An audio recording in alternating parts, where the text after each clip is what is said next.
this weekend, Lilo and Stitch Yep. blew it out of the water. They definitely did. Like, that's almost disrespectful. Why? Because Mission Impossible is such like, like that's supposed to be the big box office.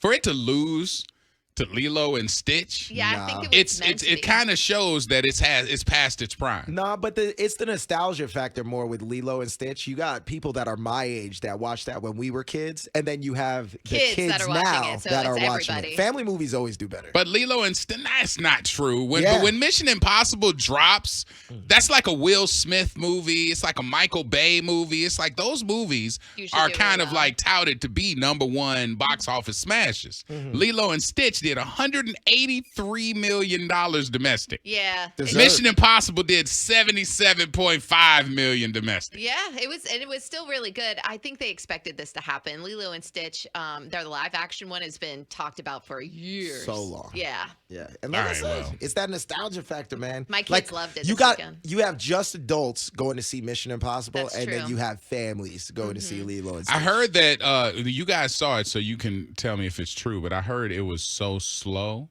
because it was tying up the emotional parts of the whole trilogy last of the one. 8 ones. Yeah. So it like told the backstories and put together. Basically, I was told that the last 40 minutes was lit with all of the like explosions and all of the special effects and stunts, but the rest of it was a lot of like yawns. So the first 20 to 30 minutes of the movie, it is setting it up. But I wouldn't say that it wasn't entertaining. It was good because they were tying up loose ends, giving you kind of the recap of everything that went on. But, dude, I'm telling you, after that, Tom Cruise, I got to give him his flowers. awesome. My man does his own stunts, and he does a lot of stunts And him in this hanging off the movie. plane in the very final scene, which Did that 100 times. it was amazing. They Yeah. had to do that 100 times. One of the times that he did it where he's flying the plane and Yeah. the plane got a crash, Yeah. he was the only person on the plane. That's Meaning crazy. they set the rigging up for him Yeah. with a camera, and then he has to fly the plane, and then he has to adjust and keep himself in focus. And so the director was telling this at Cannes.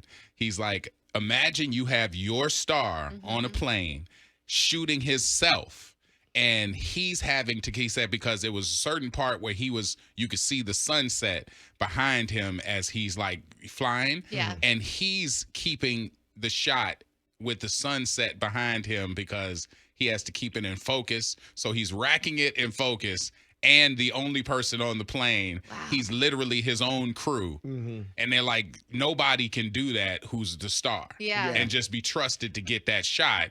And he ended up getting the shot. He's incredible. I was watching all the making of the scenes this weekend because it came up on my feed. Yeah. Dude, amazing movie. He's the whole reason that the movie industry went back into production after COVID because Saw that. everybody shut down. Did you read about that? It's pretty incredible. He lied about making the movie. So what he did is he went and called up the other movie companies that were going against him, and he was like, "Hey, by the way, are you guys making anything?" Lying. And they were like, "No, are you?" And he's like, "Yeah, we're already making, Maverick and a bunch of these. Well, you guys really aren't producing anything." Lit a fire under their ass, and so they started making movies, and then that's what started up everything. What He lied. COVID? What COVID? Right, exactly. Tom Cruise got y'all back to work. Yep. So, yeah, definitely something I want to see, but I ain't feel like It is long. It's battling 3 it. hours, and there are slower parts in it, but it's because they have to wrap it up. It was good. though. 3 hours. I do have to say, Prepare yourself. and I can't. shameless plug, we're going to do a recap on Geek Culture Congress tonight.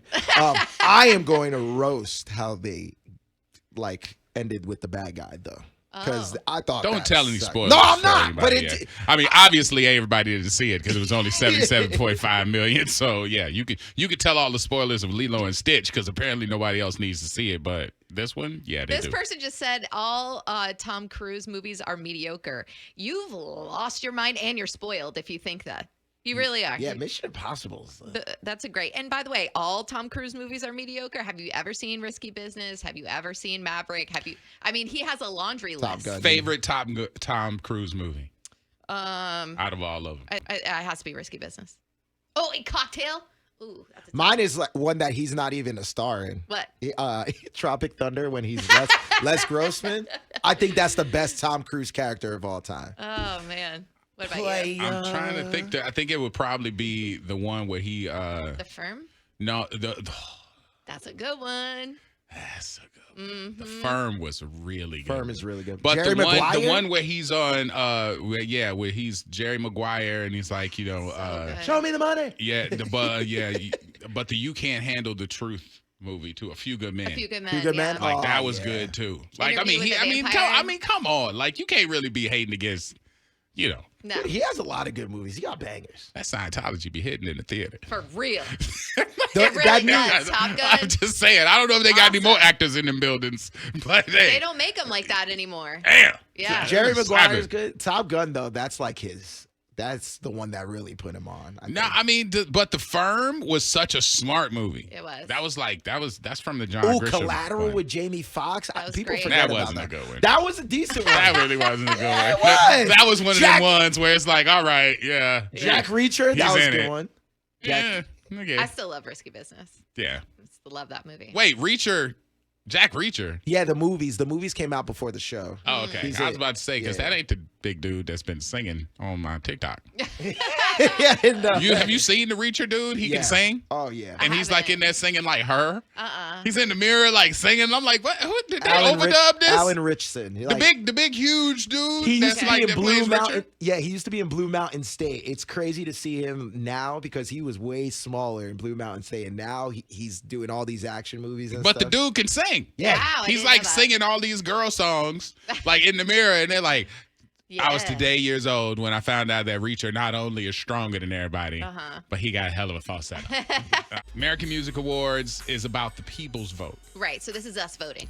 This isn't like the Academy. This isn't the old, power brokers or whatever. And usually they rectify what happens at the Grammy. Let's find out what happened. Well, Billie Eilish, remember? Oh, she's Yeah. crying. Yeah. She got snubbed. She did. Billie Eilish won all 7 of the awards she was up for. Well deserved, by the way. That's the people. Congrats. That's the people making up for Of seeing them course, tears. yes. Okay. She won all 7 of her categories. She won Artist of the Year. She won Album of the Year. She won Favorite Touring Artist. Favorite Female Pop Artist. Favorite Pop Album. She also won with Birds of a Feather for Song of the Year Love it. and Favorite Pop Song.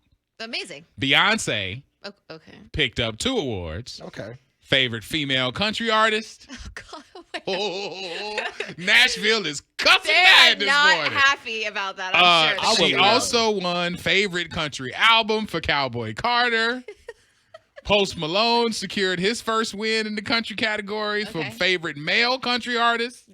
Now the country world, they like Posty. Nashville is slapping mad right now. Oh yeah, they're mad. But hip hop probably is mad too. But Hold on. Because Eminem won Uh-huh. his first American Music Award in 15 years for Favorite Male Hip Hop Artist and Favorite Hip Hop Album. album. Yeah. For his last one, For the death of Slim Shady. Who the hell? it wasn't a bad album, but I mean, it's not his mean, best work. The best out of all All- hip hop? Was Yes. Kendrick listed on that? Yeah. Okay. The people went for Eminem. Somebody texted in, how much did Jay-Z pay for Beyonce's win?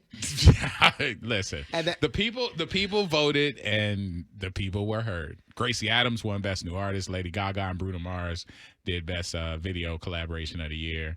Janet Jackson got the Icon Award. Okay. Well deserved. the same way that the Billie Eilish awards were kind of makeup calls for the Grammys, I feel like the Eminem award is also kind of a makeup call because he hasn't won one before. Maybe. Was he even there? He won one, but he won it 15 years ago. Okay. So That's still it's been a weird. minute. This is why people aren't like messing with a lot of the award shows again, because it's But this just is the so one where the weird. people chose, though. This is the fans. This is all voting. And so basically Just you sounds get off. all of the Eminem fans that are like going to overdrive the number. So, yeah. Jennifer Lopez did use this to announce Oh God. What that do you she guys has a think? residency Oh, good. in Vegas now, dubbed Up All Night Live in Las Vegas. I could see that. Tickets go on sale June 6th. Well, when you have to cancel your world tour, doing Now a she's going to be residency. performing at the Coliseum That's at cool. Caesar's Palace December 30th through January 3rd and March 6th through the 28th. the Jennifer Lopez experience in Las So people Vegas. come to you, you don't come to the people. Yeah. I actually think that fits for her. It does fit. I've always felt like her. That's awesome. Her shows, like, you're not there for her singing. You're there for her entertainment. And to see her going around dancing and doing all that stuff, I feel like people would go to Vegas to see her. So that's why she did the performance last night. And Yeah. she hosted and all that. It was to promote Trying to this. let them know. Yeah, all that right. she still got it. Yeah. Why are you making that face? Because I'm getting ready to play Shake It to the Max. You're not going to get me talking about J-Lo. Molly Shinsia, Skillet Bang, and Shake It to the Max. Turn it up. It's wild. And if you hear this on that gone, Thank you for watching this video. If you want to support, like, share, subscribe.